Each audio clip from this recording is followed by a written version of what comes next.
Hey, what is up, everybody? This is Stevie Breach coming to you here today.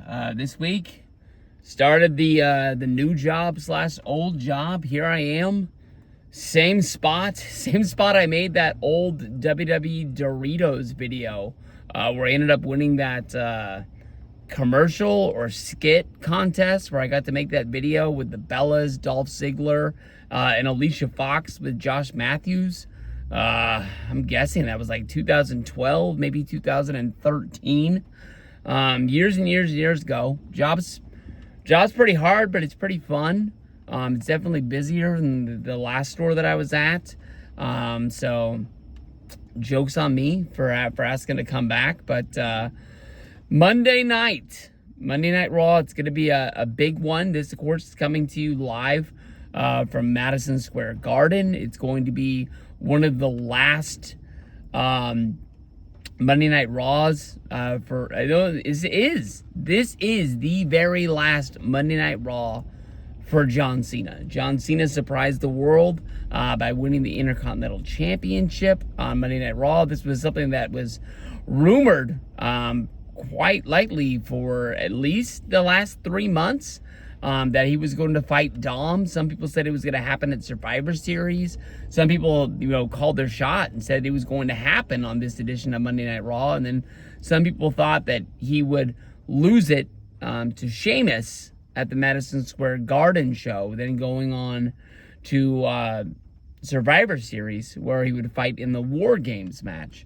As of right now, unless Dom comes out and challenges him to a rematch on the spot, WWE as of late, especially with like Monday Night Raw, I don't think Jey Uso has gotten a title shot since he lost the title. That was many months ago. Gunther is coming back. He's not getting a title shot after he lost the title at SummerSlam. They kind of make you work for it. They don't just kind of just hand out, rematches here and there along the way. Every once in a while, you'll get like a Monday Night Raw rematch of some sorts, but it's not guaranteed. Like, when like a title change happened, you knew it was going to take place on the next pay-per-view to get you to tune in. I mean, my dream for what would happen at Monday Night Raw in Madison Square Garden is they try to have lightning strike twice, and we have John Cena go up against CM Punk for the World Heavyweight Championship. And at that point, we can have them in the ring having the best match in the world. And honestly, at that point, bring out the Vision. Braun Breaker, Bronson Reed. You can even bring out Logan Paul and basically break up that match. And at that point, that's when you can have Jey Uso and Cody Rhodes come flying out of the back. Jey Uso, we know, is going to be there. With it being a Madison Square Garden Monday Night Raw, I would think Cody's going to be the arena, especially with the fact that War Games it has been named, but it hasn't really been put together yet. So more than likely, he's going to be in the middle of that. I don't see them tacking these guys and not having the full team to show them. But maybe that's what ties together John Cena joining this team, and maybe the Vision. When they see Cena join the team, nobody on that team has had a one-on-one match against John and beat him yet. So maybe that's the point when they have to call out a favor, and maybe that's when Brock Lesnar comes back and joins the fold. But they might just do Dom and maybe get that title off of John, because maybe they don't want, like Miz was saying on Twitter, maybe they don't want the whole basis of this Saturday night's main event. It's already the last match of John Cena. It doesn't need the cherry on top of the sundae. It doesn't need to be an Intercontinental title. I know that Miz is thinking he's coming for that championship. I don't even think Miz is winning his match on SmackDown, and that's the God honest truth. I think Jey Uso is gonna win. But when I think about it, it doesn't make sense for Gunther to go back and be the Intercontinental Champion again after that. But then again, I don't think that John's losing his last match. He already lost at WrestlePalooza to Brock Lesnar. And we haven't even heard him ask to get that match back. You know, if he can get our Monday Night Raw put in Boston, if he can get one put in Springfield, I'm sure if he asks for another match against Brock, storyline or no storyline, to get that win back. I mean, when it comes down to it, there's not many people that can say they have a winning record over John Cena. And I think John has won 1 match out of 5 off the top of my head against Brock Lesnar. That shows you how dominant of a guy he is, whether if you like him, whether if you don't like him. It is what it is. When we look at the whole tournament, the tournament matches that are going to be taking place, we don't really know the tournament grid. We don't even know if these matches are lining up to see who they're going to be fighting in the next round. They might just like put the everybody's name into the tumbler again and pick names at random to put them into the tournament. There might not actually be a true tournament board until it's all said and done, and they can make it make sense. But we're going to get Javon Evans going up against Gunther, and then we got Solo Sikoa going against a mystery person. When I think about the Javon Evans match, I'll tell you the truth. Javon Evans came onto my radar when they did the When Worlds Collide AAA show right before Money in the Bank.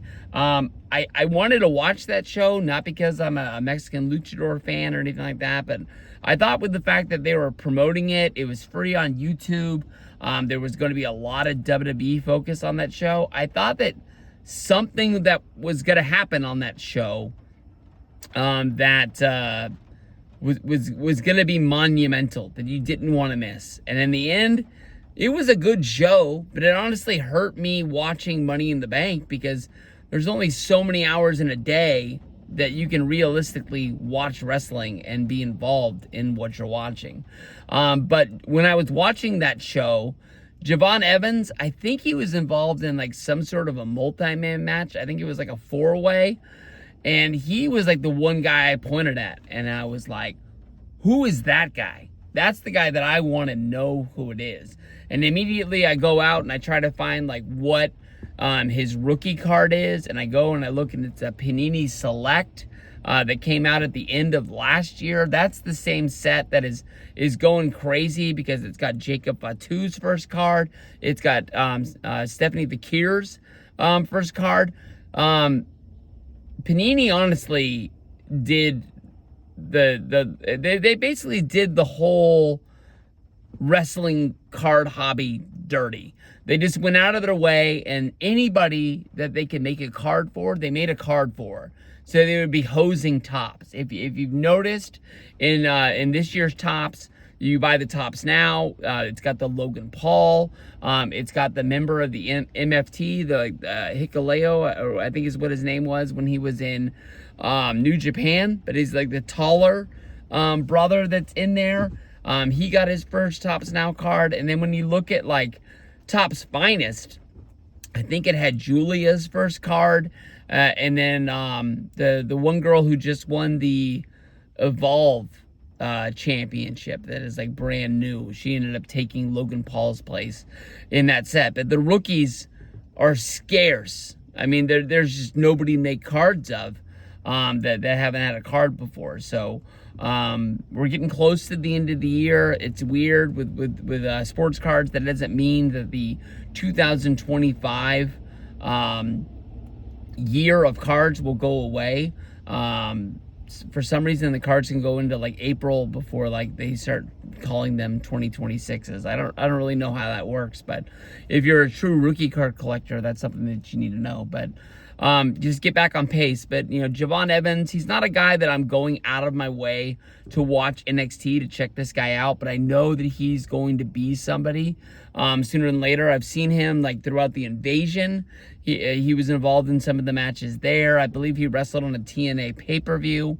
But him being in this match, and let's just face it, him being in this match, in a match that he has no business, I don't want to say he has no business being in, but he has no business winning this match.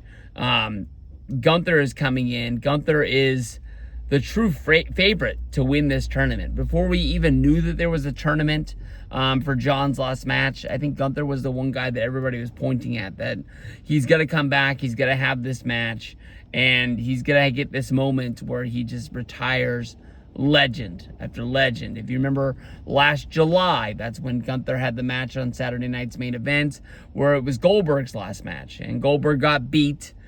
We all knew that Goldberg was going to get beat, because it'd be pretty weird to put the World Heavyweight Championship on him in his last match, even though it was kind of weird that Monday Night Raw after Money in the Bank, where Gunther won the championship from Jey Uso.